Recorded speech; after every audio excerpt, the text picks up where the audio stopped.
This is what the trumpets look like in Ableton. It's written for up to 4 parts. This is what it sounds like.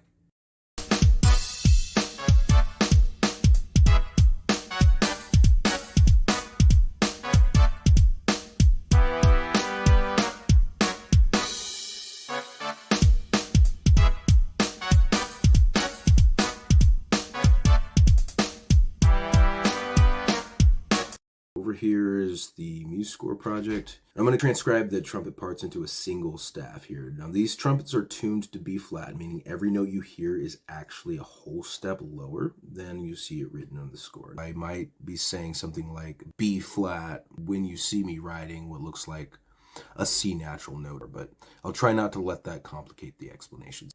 Now finding note pitches isn't hard. Ableton's piano roll view makes it easy with the keyboard on the left that you can use to see what note is being played, but finding the rhythm can get tricky because in the MuseScore project I'm using these swing 16ths, but in the Ableton project I wrote it in triplets to simulate the swing, so I'm gonna be doing calculations on the fly.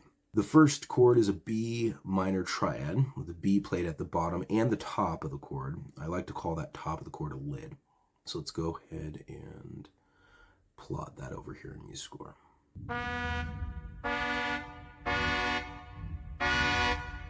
Now I will mention that there are a lot of notes in this song that sound like they happen on the downbeat of the measure, but it's actually the upbeat or the last swing 16th of the previous measure. And this is incredibly common in swing music as well as pretty much every other genre that plays with syncopated rhythms. In swing music, there's an optional push at the start of each quarter and really each eighth of the measure. Now this next main chord, D5, with another lid on top, instead of starting off the second half of the measure, it's actually happening here. So if we cut the measure in half, this would be another push down beat, but instead of preceding the beginning of the measure, it heralds the second half of it.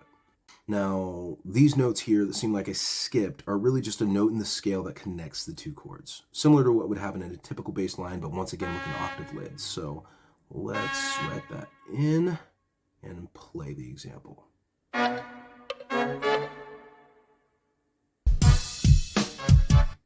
bad. Okay, now our next measure actually starts with a true downbeat, not a pushed one. And you'll notice that that's the main pattern through this verse, alternating the downbeats between syncopated and squared up. So this downbeat is square, and the chord is an E major dyad with an octave lid. Now the next main chord is a G major with a lid again.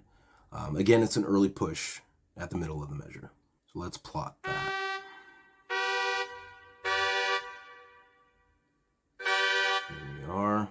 And once again, we're just going to connect those two chords with this in-between note F sharp with an octave lid. There we go. Okay, after the G major chord, we have an F sharp major with identical voicing and syncopation as the G. So we can just copy and paste this G chord and then just shift it down one semitone. So let's do that here.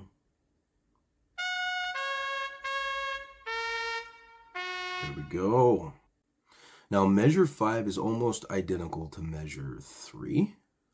So I can just copy and paste that measure, including its pushed downbeat.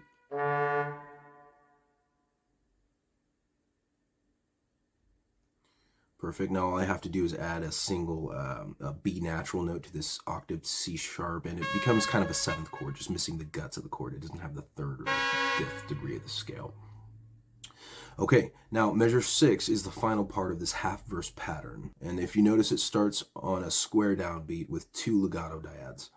Each one is a quarter note in duration. They are E minor and G major. Now both chords share this G note. And in the reason file, you'll notice that the note sustains when the rest of the chord changes. But I like the idea of writing it here as 2 separate notes. So that's what I'm going to do because it's my song and I do what I want. And then I'm just going to go ahead and complete the last 4 notes of measure 6 here, here, here, and here. All right, now I'm done with this 4 measure pattern. The beautiful thing about the symmetry of this arrangement is the repeating patterns. In this case, the second half of the verse is identical to the first half. So copy and paste is going to be my best friend here. But I have to make sure that the clipboard selection includes the early downbeat at the very beginning of the measure, or the very beginning of the verse. And then I can just paste it starting at this early downbeat that heralds measure 7. Let's play it back.